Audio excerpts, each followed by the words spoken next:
तो ईरान से इजराइल का बदला शुरू हो गया। इजरायली सेना अब हिजबुल्लाह के साथ साथ ईरान को भी जख्म देने लगी है।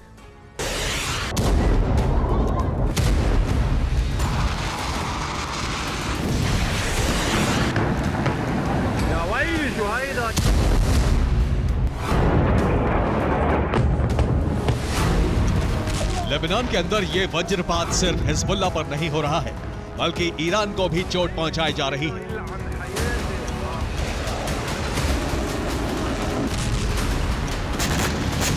इजराइल की टारगेट पर ईरान के वो ठिकाने हैं जो बेरूत समेत पूरे लेबनान में मौजूद हैं।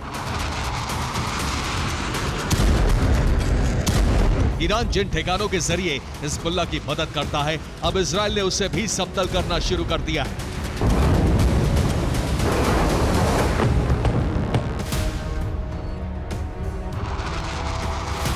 और इस तरह से ईरान पर इजराइल के ओवरसीज हमले शुरू हो गए।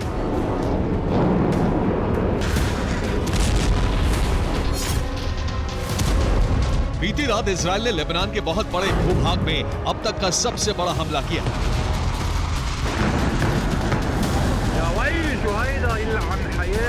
दरअसल कल इजराइल में सिमहत तोरा त्योहार मनाया जा रहा था। हिजबुल्लाह ने इस मौके पर इजराइल पर भीषण हमला किया था। इसके बाद इजराइल ने उन सभी इलाकों को टारगेट किया जहां से रॉकेट और मिसाइलें दागी गई। इजराइल ने लेबनान के कफ्र किला से हिजबुल्लाह की रॉकेट लॉन्च साइट को नष्ट कर दिया।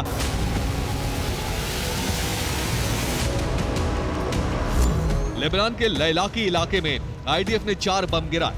हमले में हिजबुल्लाह के 2 हथियार गोदाम तबाह हो गए।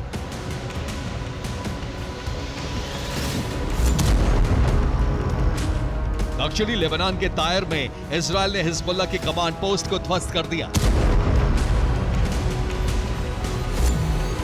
तायर में ही इजरायली हमले की वजह से हिजबुल्लाह से जुड़ी कई इमारतें तबाह हो गईं। लेबनान के यारीन में इजराइल ने हिजबुल्लाह के हेडक्वार्टर को तहस नहस कर दिया।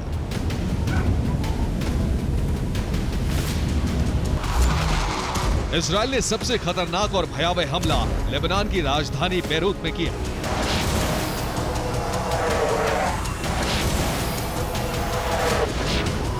दाहिया में इजराइल ने कुछ ही देर में 17 एयर स्ट्राइक की। हमले की वजह से कई इमारतें पूरी तरह से तबाह हो गई। हमले में न सिर्फ हिजबुल्लाह के ठिकाने ध्वस्त हो गए, बल्कि उसके कई लड़ाके मारे गए। इजरायली सेना ने सिर्फ हिजबुल्लाह को ही जख्म नहीं दिया, बल्कि ईरान पर भी बारूदी चोट की। इजराइल ने पहली बार लेबनान में मौजूद ईरानी ठिकानों पर हवाई हमले किए।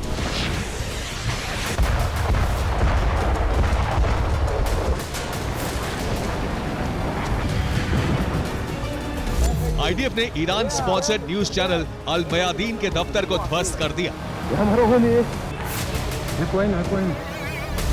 इससे पहले इजराइल ने अल मनार टीवी के दफ्तर को तबाह किया था।